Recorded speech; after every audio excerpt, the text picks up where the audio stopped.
እስከ ደርግ ውድቀት ድረስ ውላጋ ካራሃማ ቀበሌ ነበር የምትባል። ድሮና አሁን ልዩነታቸው ሀራ ድሮ በውስን አርሶ አደሮች የሚኖሩባት በባለሳር ጎጆ ቤቶች የነበሩባት ነበሩ።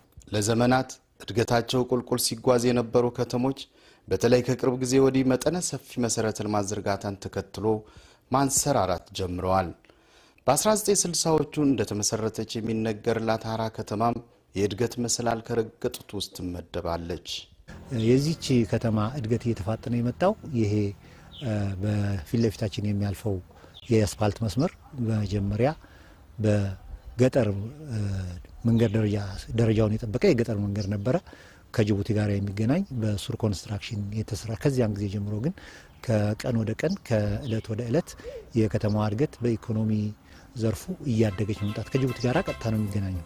አዲስ በተከለሰው መዋቅራዊ ፕላን ከ1547 ሄክታር በላይ የቆዳ ስፋት ያላት ከተማዋ ሜዳማ የመሬት አቀማመጥና ቆላማ የአየር ንብረት ያላት መሆኑ ለኑሮ ተመራጭ እንድትሆን አድርጓታል።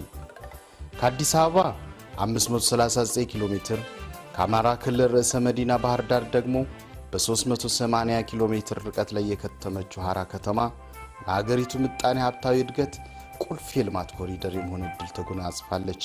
እጅግ በጣም የሚያምር የለሰለሰ ባህል ነው። ሰዎች ተጋድለው ሰውየው ከመቀበሩ በፊት በአበጋር ተሰይመው የሚያሳርቁ የደም አስታራቂዎች አሉ።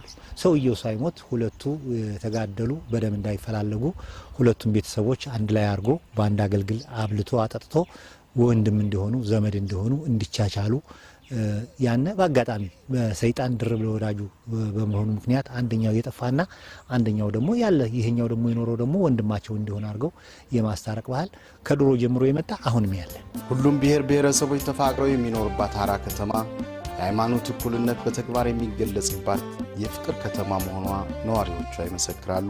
ከወረስነው ያመጣጥ የባህል ስልት ጋር ተያይዞ በሃይማኖት ተቻችለን እስላምና ክርስቲያን የማንባባልበት ቀደም ሲል እቺ አንዲት ቤተክርስቲያን አለችን ማርያም እሷ የሙስሊሙም የክርስቲያኑም ነው ብሎ ሙስሊሙ ህብረተሰብ አስተሮንና ጥምቀትን ጠብቆ አጅቦ የሚወጣበት ቤተክርስቲያን ገብቶ የሚያከብርበት ስነ ስርዓት ያለበት ዛሬም ቢሆን ያ ባህል አብሮ ያደገ የኖረ ያለበትና ሰላሟም ቆንጆ ወይም ጥሩ በሚባል ደረጃ ያለበት ነው። በሰላም ደረጃ ግን የበለጠ ሰላም የተረጋጋበት ከተማ ነች። ለእድገቷ በር ከፋች ከሆኑት መካከል ከጅቡቲ ሀራ ገበያ ወደ ባህር ዳርና መቀሌ ከተሞች እንዲሁም ከመዲናችን አዲስ አበባ አዋሽ ሀራ ገበያ የተዘረጋው ደረጃውን የጠበቀ የአስፋልት መንገድ ተገንብቶ የበርካታ ከባድ መኪኖች መተላለፊያ ከመሆኗን በላይ ለወጣቶች የሥራ ዕድል መፍጠሪያ